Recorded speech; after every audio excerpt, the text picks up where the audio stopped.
It's Messi! It is the cleanest of clean finishes from the best on the planet. It's time for the biggest sports stories. Liverpool, the champions of Europe, on top of the world. The biggest interviews. That such a great spectacle is ruined by such thuggish behavior. And all the analysis right here. He's the one player that has the arrogance to think that he can play in any stadium in the world and any pitch in the world in front of any player in the world and take them on. Every weekday, it's my sport, it's your sport. It's ZiFM Sport. Let's join the team for the biggest show in the world of sport on ZiFM Stereo. My station, your station. It's a very good evening, Zimbabwe. It is ZiFM Sport on a Tuesday. Top It Tuesday. We will continue to remind you because it's exactly what we do. The Grammys took place over the weekend. Everybody seemed to have forgotten it with all the COVID-19 mess.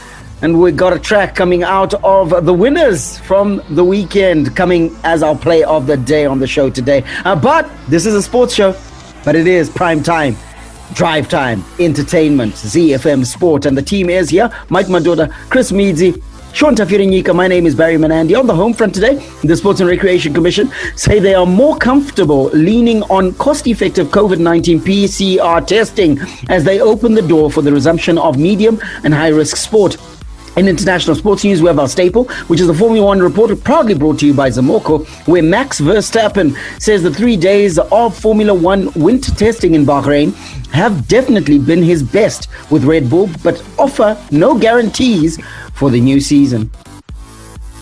We'll then give you more international sports news when we take you around the world in 60, taking off in England, where boxing promoter Eddie Hearn has confirmed Anthony Joshua and Tyson Fury have signed a deal for an undisputed world heavyweight title fight. In Wales, rugby news, hooker Ken Owen says he's glad Wayne Pivac continued to believe in his coaching mantra, with Wales now on the brink of a Grand Slam and Six Nations glory.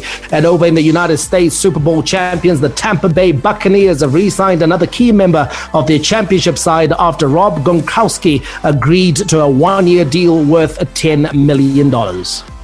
At the second half of the show, we bring you the beautiful game where Lionel Messi scored 2 goals on his record, equaling 767th appearance for Barcelona in a comprehensive 4-1 Liga victory over Huesca. Being a Tuesday, we're going to dip into France, where Warriors midfielder Martial Moneti has been named in the French Ligue 1 Team of the Week by renowned French newspaper L'Equipe after an outstanding performance for Stade de Reims during their 1-1 draw with Olympique Lyon. And there's UEFA Champions League action tonight. Real Madrid will be looking to book their spot in the quarterfinals when they welcome Atalanta for the second leg of their last 16 tie.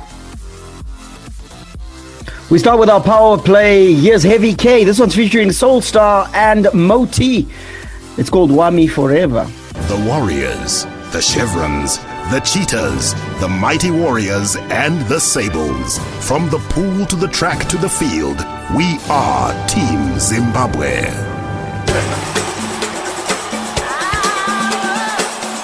The Home Front. Local sports news and analysis.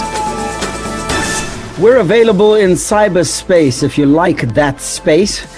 It's no longer MySpace. That's why there's Facebook and Twitter and YouTube and Instagram and so many other platforms. We are at ZiFM Sport. Why don't you follow us on those platforms? On your favorite one, we are no doubt there. Also, we're there in our individual capacities, and you can have a look at what Mike Madoda had for lunch, for instance, as well as talk a bit of sport. He is on at Mike Madoda. Chris Meadzi is on at Chris Meadzi. Alois Bunjira is on at Gazaman14, while Sean Tafirinyika is simply at Sean Tafirinyika. I'm on at Barry Manandi. Right, there was big news yesterday about the resumption of sport, and we're going to hear the thoughts of the ZiFM Sport team, because the Sports and Recreation Commission say they are more comfortable leaning on cost-effective COVID-19 PCR testing as they open the door for the resumption of medium and high-risk sport. The SRC said it would not be in a position to help Sports Association financially, but would relax some of the conditions needed to ease the process of the resumption of sport. Let's hear from SRC board member Dr. Alan Chura. Say the vaccination is a little ways down the road, but actually we're hoping not too far down the road, actually. So our lobbying is very much underway. And on the second end, in terms of the testing, we now are a little more comfortable with actually rapid testing. And rapid testing is actually not that expensive. And so there are periodic requirements for doing PCR testing, but the rapid testing is going to be sort of one of those checkpoints that we will use, for instance, before matches and that kind of thing. And that, again, is done to try and lower the bar while not putting too many people at risk. We have, at least I've started to engage some of the labs to see what we can sort of get from them, and I'll be making further announcement if we make any headway with them. But again, they're in business, so it becomes a little tricky, but certainly that is something that we're looking into. Dr. Alan Chura, they're making the case for how sport is intended to return. And it certainly sounds, Michael, like we are closer than we've ever been. Yeah, we are at a better place, Barry, at least in terms of sports fans, sports teams, owners of sports organizations. At least we're more hopeful. 2 weeks ago, there was no sign as to when sport would return. At least the SRC, I think, have realized that people want sport to return. It's imperative, it's important that we get teams playing again for a number of reasons. Not least of all, if they are serious about administrating sport in Zimbabwe and making sure that sport transitions from being a pastime to an industry, then we've got to get the wheels of industry turning. How do we get them turning in this case? We get them turning by making sure that the factory workers, and I mean that politely, are actually in the factory doing a bit of work. Who are our factory workers? Our factory workers are our athletes. So we need to get sport going again. So I like the sounds that are coming out of the SRC, but I am still left somewhat unsatisfied because we are still at the discussion stage. We are still at the level where they're expecting presentations to be made to them, and the SRC themselves don't seem to have a strategy that goes beyond engagement with the national sports associations. The SRC responds to Mike, Chris, by saying that we've written to the NSAs, we've given them the conditions for their restarting. That's, of course, as it relates to high and medium risk sports. And all they need to do is tell us whether they're capable of fulfilling those obligations. We no longer want them to think hard. They just need to tell us, yes, we can. Yes, we've got the finances to get going. And then we'll let them go. And I think that's a better position than when they were simply waiting for these sporting organizations to come up with these some of the protocols themselves. So what they've done is they've kind of thrown the ball back into the court of the NSAs to say, look, these are some of the things that we require in order for us to have a resumption. Now it's basically on the heads of the different NSAs to say, okay, what do we need to implement? I think the SRC has done a pretty decent job with this one. A lot of the work still depends on these different NSAs to actually step up and get the sport resumed. But do you know where it falls flat, guys? You're telling me that the SRC is coming up with protocols. They came up with protocols by themselves? Who did you consult? How can you come up with a protocol for football without talking to football people? How can you come up with protocols for rugby without talking to rugby people? How does that work? What world are we living in? You see, so that's the problem. There is too much going to and fro, when these guys could be sitting together around one table and coming up with what works for a particular sport. It's not a theoretical exercise. I fear at this stage that the SRC are being too theoretical, trying to get scenarios from other countries, from other environments, instead of sitting around one table with the different national sports associations and coming up with tailor-made solutions for example, Zimbabwe football. Yeah. We got to have a size that, a tailor-made solution for Zimbabwe football. It can't be what South Africa is doing. It can't be what Zambia is doing. It can't be what Egypt is doing. It's got to be what will work for Zimbabwe. What will work for Zimbabwe can only be established if you include and involve football people in your decision-making process, not asking them to tick off a checklist. It doesn't work that way. Sorry. For me, guys, that is not even a positive. That actually just speaks to some of the, should I say, incompetence at the Sports and Recreation Commission, because they could be handling this a lot better and Zimbabwe sport moving a lot faster. What I like this about is bureaucratic. What I like about what Mike is saying, Alois, is and I want to bring you into the conversation now, is the fact that he's asking about where the information was coming from to enrich this checklist that was given to the various NSAs, yes, and obviously the biggest one being ZiFM. SRC's response will be, we are looking particularly at the medical protocols, and we've used what is happening in other leagues around the world. And then secondly, we've looked at World Health Organization protocols. We haven't impinged upon how the sport should be played. That's the purview of the NSAs. What's your response to that? Very like Mike initially said, and Chris, that we are at a better place than we were 2 weeks ago. I still think that it's better than nothing. Yes, I do agree with Mike that they could have done it better. Sit together and find ways and solutions. By so doing, they were going to be told, like right there around the table, ZiFM would have said, this we can't do, this we can do, this we can't do. Then you go back and make a complete list of the protocols. But Thank you, Alois. They didn't do it.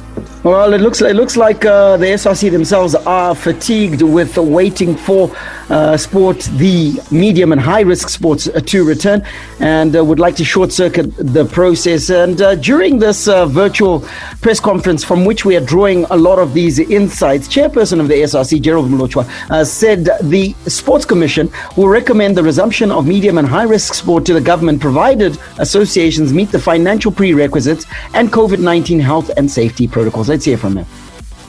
We've then written to those national sports associations to say, from the SRC, we would be happy to allow you to resume, subject to you confirming that you've got the administrative and financial capacity to adhere to these various protocols. The other important thing, and we're waiting for that feedback, and then hopefully by Thursday, we will be able to announce which of those high risk category or medium risk category sports codes have been allowed to commence activities. Well, Mike, the financial prerequisites are a little bit better now, because we understand that certainly for football, the bubble is gone, and it is a case of ensuring that there is PCR testing before the preseason begins, and then regular rapid testing, which is a little bit cheaper. So there seems to be also some thinking around making it possible or plausible for the NSAs to actually come back into action. Yeah, absolutely. I'm just concerned, Barry, with the amount of time that this process is taking and with the route that the SRC has taken, because like I keep saying, this is something that didn't need to take 7 days. It doesn't need to take 2 weeks. These are things that people should get together in one room over 1 day, thrash it out. Like Alois said, SRC makes their presentations around, these are the expectations around the health and safety protocols that we expect from you as ZiFM, from you as the Zimbabwe Rugby Union, okay? They are able to respond and say, you know what, that we can do, that we can't do. So here are the financial expectations, and then they're able to respond immediately and say, this we can meet, this we can't meet. So it can't be given as homework, Barry. It's not homework. Apparently, Mike, the letter went out to NSAs yesterday, which is Monday. They're expected to revert on Wednesday, and SRC will announce on Thursday. Still too long? Why is it a letter? Yes. Why is it a letter? Why is it a letter? Where is the SRC based, Barry? At the National Sports Stadium. Where is ZiFM based? 53 Livingston, for a little bit of luck. Both are based in Harare. That's the simple case. They are both based in Harare. And a drive between either office, Barry, is no longer than 15 minutes. Okay. That's what I'm talking about. The importance of making decisions quickly and coming up with resolutions efficiently. It's something that's sorely lacking in Zimbabwe sport, where we come up with bureaucratic processes to come up with solutions. It shouldn't be like that. There is a crisis right now, Barry, and the crisis is that football hasn't been played in close to 1.5 years. How do we get football back being played? How do we get rugby being played? How do we get all those sports, including darts and chess, which you guys called sport just last week, and I don't agree. But we have an obligation to make sure that those activities are back, and we need to do so quickly. We don't do so by writing letters between head offices that are located a 15-minute drive away from each other. Where did this press conference happen, Barry, where Gerald Mlocho was speaking? It was virtual. It was virtual. It was online. The same way he used that platform to relay this message to the media is the same platform the SRC can use to actually have a meeting with ZiFM and any other national sporting association. I think one of the things that will make us all stand up and at least see that things are possibly moving in the right direction is the fact that the SRC also announced that in the last 2 weeks they have been meeting with the various NSAs, including ZiFM, on various issues and aspects related to the return of sport. So conversations are taking place, but perhaps a letter was a bit too officious. So what did they discuss in those engagements, which wasn't this, which they felt they needed to put down in a letter? Wasn't in the meeting.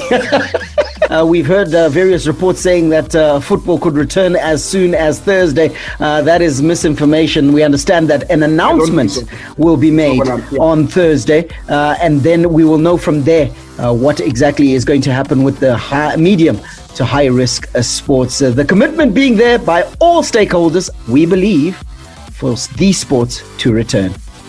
Local Sports News Roundup is next. Hi, my name's Ryan Cairns, Sunshine Tour professional golfer, and you're listening to ZiFM Sport. Your local sports news roundup starts with golf, where Zimbabwean top amateur golfer Kieran Vincent of Liberty University was yesterday nominated for the 2021 Fred Haskins Award. Vincent is one of 15 golfers who have been nominated by the Golf Channel and Golf Week magazine. The Fred Haskins Award, presented by Stifel, is an annual award given to the outstanding men's college golfer in the United States, as voted by players, coaches, and members of the media. Past winners of the award include 15-time major champion Tiger Woods. In boxing news, Zimbabwean boxer Brendan Deans says he's now targeting the African Boxing Union Super Welterweight title. Deans is the WBC Africa Welterweight champion following his impressive win in Namibia 3 months ago. A product of the Charles Manucci Boxing Academy, Deans will return to the boxing ring to face highly rated Tanzanian Hassan Mwakinyo in the high-profile ABU Super Welterweight title fight later this month. Let's wrap it up with athletics news, where Zimbabwe star triple jumper Chengetai Mapaya produced one of his best performances this season as he finished second at the 2021 National Collegiate Athletic Association Indoor Track and Field Championships at the Fairfield in Arkansas, United States. Mapaya, who's on an athletics scholarship at Texas Christian University, earned the national runner-up spot in the triple jump after settling for second place behind Emmanuel Ihemeje of Oregon. The event saw Mapaya setting a personal best jump of 16.95 meters. Hi, this is Mike Madoda, and you can catch me and the team for all the latest breaking news out of the world of sport, local as well as international, on your favorite station, my station, your station, ZiFM. We are Z-Team on ZiFM Sport. Z International Sports News Roundup, where the world comes out to play. Let's give you a quick Formula One update out of the Red Bull camp, where Max Verstappen says the 3 days of Formula One winter testing in Bahrain have definitely been his best with Red Bull, but offer no guarantees for the new season. Verstappen ended pre-season testing at the Bahrain International Circuit with the fastest lap time, recording a best effort of 1 minute 28.960 seconds. Let's hear from the Dutchman Max Verstappen, who spoke about the Red Bull car. Initially, I started in the RB15 to just get into it again after the break, get a few laps in, get comfortable, and then of course you jump into the RB16B, And of course, it's a new car, so you just, again, get comfortable with the car around you, with the engine as well, and try to make things run very smoothly. And already the big changes, of course, the floor. They cut it a lot on the rear. So the car is always going to behave a bit differently. But it's not, about setup work or whatever. It's just about getting comfortable with the car, get a basic understanding of the car, and then all the work has to be done anyway. Well, he's downplaying the favorite tag, Chris, but you've got to say, with some of the changes that we have seen and some of the unpredictability in testing that we have witnessed over the last week, that this could be the season where Red Bull get closer and closer to Mercedes. Yeah, Max Verstappen is definitely downplaying the favorite tag, and I think what he's doing is just trying to manage expectations. But even Mercedes revealed on Sunday night that their data was showing that their vehicle is slower than the Red Bull vehicle across their race runs. So what that means is that definitely Red Bull has been able to come up with a pretty good car for this season. Max Verstappen himself had a brilliant season last season with a car that wasn't as good as this one. So there's going to be a significant challenge that's mounted by Red Bull against Mercedes, and we're going to see some good racing this season. Well, testing, Barry, seems to support what Chris is saying, that Red Bull have come up with a very good car, and indeed the secrecy in which Red Bull operated in over the last 2 to 3 months when they were leading up to the launch of that car shows you that they think they have something that could shock and surprise their rivals. Absolutely, and it's some of the physical features of the RB16B, which is the name of the latest offering from Red Bull. The physical features are going to play pretty big role in ensuring that they're able to mount that challenge, because they've almost used the Mercedes formula when it comes to its new solution, which is reorienting the suspension in order that it is placed as high and rearward as is possible. And we know how that then... Okay, what does that help? What does it help, Barry? You're talking about the reorientation of this suspension. Okay, now to the average Formula One fan who's used to watching the race and just wants to see the cars go hell for leather from the start to the finish, what do some of these technicalities that you were talking about, what do they mean, and how will they assist Red Bull? Okay, in essence, the thing that drives or makes sure that a vehicle has pace is air and airflow. Air into the engine, and then airflow in terms of the running lines of the vehicle. So what these changes will assist is that it allows the airflow to have a cleaner passage to the gap between the tire sidewall and edge of the diffuser, over the diffuser bulge, and into the Coke bottle channel in the center of the car. In essence, you remember last time at Silverstone where Mercedes struggled and they were getting too much downforce, but it was a hot track and their tires started burning. That downforce means that the car sits tighter on the track, and you can get a lot more grip and a lot more control. That's pretty much what Red Bull has modified and done with their vehicle. Well, grip and control they certainly had in Bahrain over the testing period. And just to give you just a glimpse into what testing looked like, Max Verstappen, of course, having the best time of it.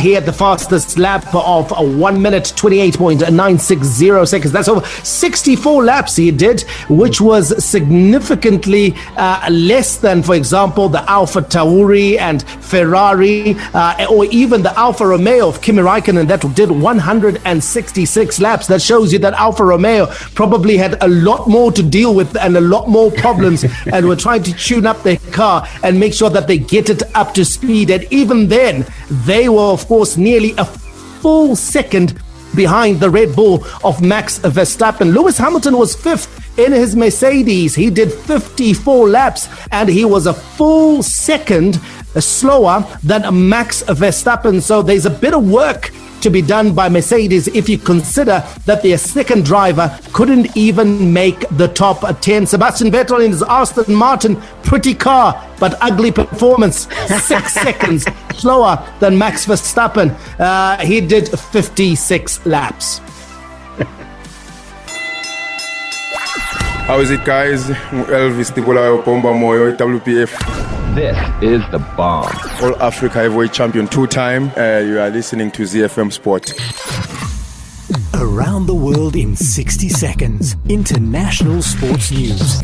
We take off in England, where boxing promoter Eddie Hearn has confirmed Anthony Joshua and Tyson Fury have signed a deal for an undisputed world heavyweight title fight. The British rivals have been locked in lengthy negotiations in recent months, but they've now finalized terms for the blockbuster battle with a date and venue to be confirmed. Unified champion Joshua will put his WBA, IBF and WBO belts on the line against the unbeaten WBC champion Fury this year. We'll head over to Wales, where hooker Ken Owen says he's glad Wayne Pivot continued to believe in his coaching mantra, with Wales now on the brink of a Grand Slam. He stuck to his guns, believed in his philosophy and tweaked things along the way, Owen said. Pivot won 3 out of 10 games in his first year in charge, but has led Wales to 4 wins in the 2021 Six Nations. Victory against France in Paris on Saturday would complete the transformation for Pivot and his side. We'll touch down in the United States, where the Tampa Bay Buccaneers have re-signed another key member of their Super Bowl winning side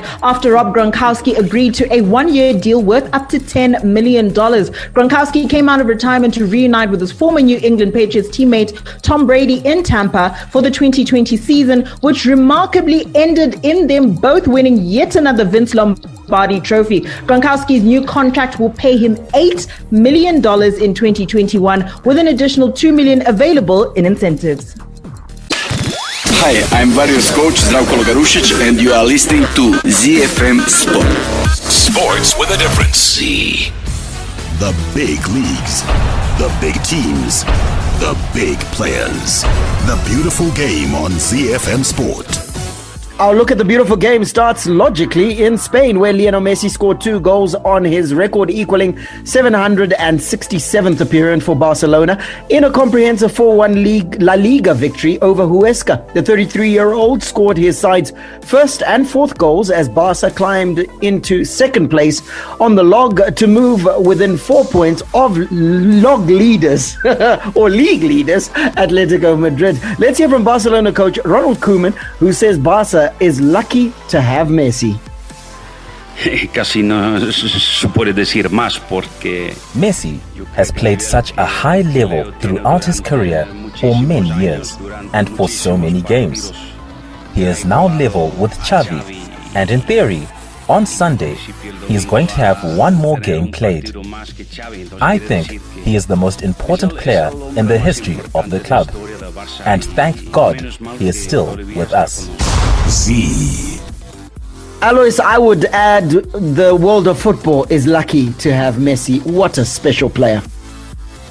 He is indeed special, Barry, and we've been saying this over and over again. You know, sometimes people tend to know about Messi from just reading our press reports and everything. People, when you really need to understand what kind of a special player Messi is, just go to YouTube. It's so simple. Go to YouTube and just say Messi goals or Messi spectacular moments. Or just say something about Messi. You find something that comes out and just watch. You just watch. You enjoy football. Sometimes when I get bored, I do that. I just look for that special moment or Messi's best 10 goals. And you just have a look. And it'll show you what a special talent he is. Mike, yes. This last night obviously is 767th appearance for Barcelona, but also he's the only player to record 20 plus goals in 13 straight seasons, which is a phenomenal feat of consistency. All those goals you're talking about, Barry, for a guy who's ostensibly a winger, a guy who's an attacker, a guy who only played 1 season as a number 9, and in that season he scored an incredible 92 goals. We'll never see a player like this again. He's the greatest of all time. And it's not just the goals that he scores, Barry, but also it's the quality of the goals. If you just take a look at the 2 goals he scored last night, those are goals that will be on the highlights reel for any player, his career highlights. He'll take those 2 goals and say, if I score 2 goals like that in my career, I'll be happy. Messi scores goals like that, 15, 20 a season. That's how good he is. And you've got to agree with Ronald Koopman when he says that Barcelona is lucky to have Messi because he's carrying that team on his shoulders at the moment. And he could yet lead them to league glory. They're just now 4 points behind Atletico Madrid with all to play for in the last 10 games of the season. So this could be perhaps his greatest achievement if he were to lead Barcelona to an unlikely league title. It would be spectacular, Chris, and this is would be adding to a already heavy laden trophy cabinet for Messi, wouldn't it? His trophy cabinet actually already contains 34 winners' medals with Barcelona, and the closest to reaching him is Andres Iniesta, who won 32 with the club. So it's an addition to an already spectacular lifetime of wins with Barcelona for Messi. So it's going to be fantastic for Messi, but I think even for Barcelona to limp across the line in a season where they've been playing so badly, I think it's going to be incredible for them. Yeah, it would be incredible, but right now we're celebrating what a talent, what an absolute talisman Lionel Messi is. It's definitely the greatest of all time in our view. Can I just come in, Barry, and point out something? There are players that people are talking about. I'm going to use Karim Benzema, for example. People talk about Benzema is playing the best football of his career. Yeah. Okay? But just take a look at the race for the Pichichi. Benzema has got 15 goals and 5 assists in the game that he's played. He is said to be having the best season of his career. Lionel Messi, who people are saying is having the worst season of his career, is leading the way with 21 goals and 7 assists. Yeah. So even in a season where the likes of Cristiano Ronaldo and Messi don't play as well as we're used to them playing, they still remain better than the best that this generation has to offer. And I think sometimes we disrespect them because we only measure them against themselves rather than measuring them against what's happening at that particular time, which is very, very unfair. A quick dive into England as we prepare for our French report as well as the UEFA Champions League action tonight. Liverpool back to winning ways with a dirty 3 points at Wolves. And of course, that is the description of Jurgen Klopp as Liverpool closed in on the top 4. Diogo Jota, the former Wolves player, haunting his former club. Let's hear from him. Yeah, I think against these kind of teams that they defend well, we need to take advantage when they are unbalanced, and they were at that moment. And a quick triangulation from, I think, Sadio to Mo back again, and then me on the left. So a good movement, a good goal, and helped the team, I think, reaching a victory that we were looking for a long time in the Premier League. We need to improve a lot in this competition, especially, and hopefully this could be a great start of a run until the end of the season. Well, Wolves, Alois, have generally troubled a lot of teams, but not Liverpool. Liverpool, this was the game that they knew they were probably going to win. Yes, Mike, as much as it's a dirty win, but still it's 3 points in the bag for Liverpool, because at this point of the season, they need every point that they can get, and they need to win as many games as they can because of the drive to get into the top 4, because not playing in the Champions League is not going to be good for Liverpool. Unfortunately, they have got a mountain to climb, because the challenge for the top 4 finish is very fierce this time around, because there are about 7 teams that are vying for those last 3 places in the Champions League, because one of the positions is already taken by Man City. That position, of course, being table toppers, City. They have a comfortable 14-point lead over Manchester United in second. Leicester trail United by 1 point. And then Chelsea occupy the 4th and final Champions League place with 51 points. West Ham, the Hammers of London, they are in 5th. Liverpool is now in 6th, just ahead of the Merseyside rivals Everton in 7th, with Tottenham in 8th. If you're looking for Arsenal, they are in the comfort of mid-table in 10th place. It's a Tuesday, so we'll take you into France, where Warriors midfielder Martial Monetti has been named in the French Ligue 1 Team of the Week by the renowned French newspaper L'Equipe after an outstanding performance for Stade de Reims during their 1-1 draw with Olympique Lyon. The 24-year-old Zimbabwe international put up one of his best displays since moving to France 2 years ago after dominating the midfield during the encounter. Alois, obviously, this was a really good game for Zimbabweans. We got to see 2 of our top Warriors players players. We're playing out in France, and it's great performance as usual that we expect from Tino Kadewere. But in this occasion, Marshall Munetsi really steps up and solidifies his position and his selection in this team. Yeah, it was good to actually see that our Zimbabwean players are doing well. This is a top league in Europe, and they are doing well. They are holding their own in that league. It was warming. It was heartwarming when we even saw before the match. They took pictures of each other. In the tunnel at the stadium. They posted the pictures together and said they're gonna lock horns against each other. Unfortunately, Tino started from the bench, but Marshall Munetsi put up a great performance, like you say, man of the match performance. And the beauty of it, the icing to the cake for Zimbabweans, is that Tino Kadewere came from the bench and scored the equalizer, and then it became a Zimbabwean show.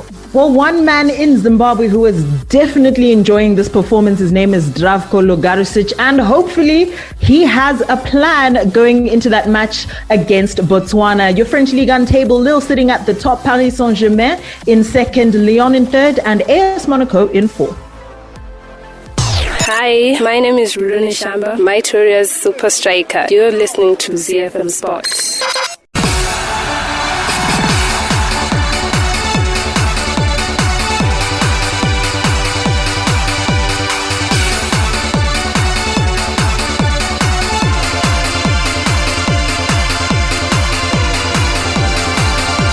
UEFA Champions League action returns tonight, and Real Madrid will be looking to book their spot in the quarterfinals of the Champions League when they welcome Atalanta for the second leg of their last 16 tie tonight. Los Blancos hold a slight advantage heading into the clash in Madrid, having recorded a 1-0 victory when the two teams met in the first leg, with Furlong Mondi netting late on for the Spanish club.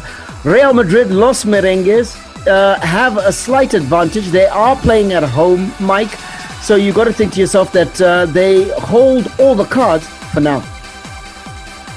Yeah, I think if we go on pedigree, Barry, you would say that Real Madrid should win or get over the line fairly easily. But anyone who watched the first encounter between these two teams, Real Madrid were lucky, first of all, to win this game.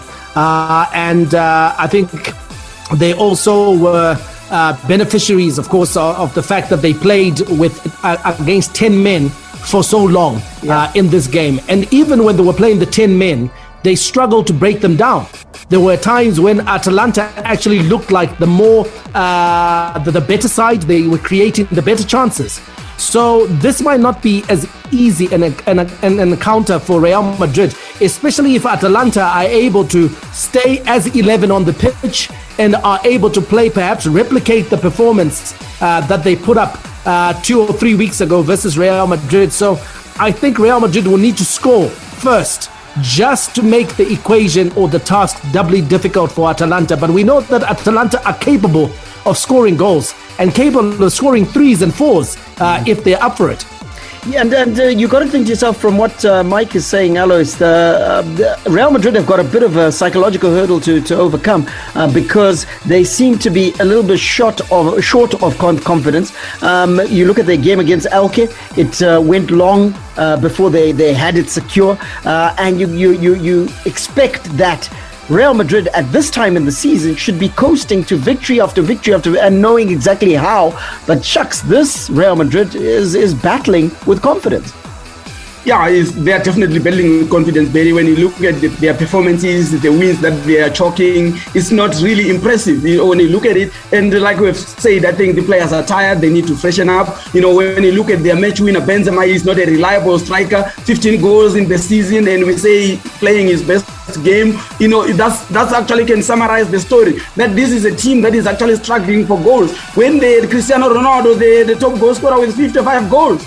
And now they've got a top goal scorer with 15. So you can actually see the decline and struggling they are, and obviously they are short of confidence. When you are winning, or when you are winning narrowly, you always are short of confidence. Yeah. And like Mark said, they are playing an Atlanta team that is capable of scoring a lot of goals. You give them a chance, they score, and that is also something that is actually a psychological impediment for Real Madrid as well, because they know it, that they are up against a team that can actually score goals.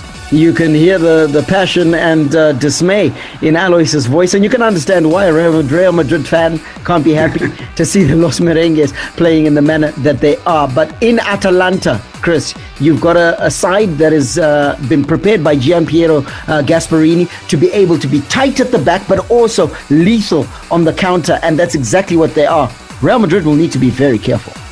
Yeah, Real Madrid will need to be very careful. They've won their last 5 Champions League away matches, which means that going away to Madrid, and they'll be visiting Madrid for the first time, they're going to go into it confident because of the fact that they played so well away. So it's going to be an interesting match. Atalanta is not going to be a pushover. In fact, I think if they have enough in the tank, Atalanta might be able to go up against a Real Madrid side, like you guys mentioned, who are struggling with confidence at the moment. Quick comment from you, Michael. The other game tonight, Manchester City takes on Borussia Mönchengladbach. True to form, will they march on? The light blues, the sky blues, light blue. Yeah, I think so. They already hold a 2-0 advantage from the first leg, and expect Man City to finish the business off and to be licking their chops at the prospects of turning out in the quarterfinals. I think Pep is determined to go all the way in this competition. He's got a very good team who are now, I think, at the peak of their careers, and inexperience cannot be used as an excuse anymore by Manchester City. So they'll get the job done, and then they'll wait for the draw to see who they're going to take on. So Manchester City in the quarterfinals, joined by who tonight, Mike? I think Real Madrid, ultimately, the fact that they already have a 1-goal lead advantage and away from home means that they hold all the aces. Right. But it might not be an easy ride. If Atalanta score early, it might be a very interesting game. But I still expect Real Madrid, I think, to be joining Man City in the quarterfinals. Mike expecting a bit of a hairy affair if Atlanta get a goal. Which 2 teams qualify for the next round, Chris, tonight? A little bit tough, but obviously I'm going to go Manchester City and I think Atalanta. Okay, all right. Alice Munjira, we're definite that you think Real Madrid is going to qualify tonight. Do you reckon Man City will do the business as well? Yeah, I think City will do the business all the way, actually, because I believe that this is Pep Guardiola's time to actually win this and shut a lot of people up with the Champions League win with Man City. I'm sure he's going to do it. So for me, it's Real Madrid and Man City. So Chris is the only outlier. Let's see how it actually plays out. We'll let you know on tomorrow's show. It'll be Wacky Wednesday here on ZiFM Sport. We'll catch you then. May God richly bless you. That's my story, and I'm sticking to it. Manande, out.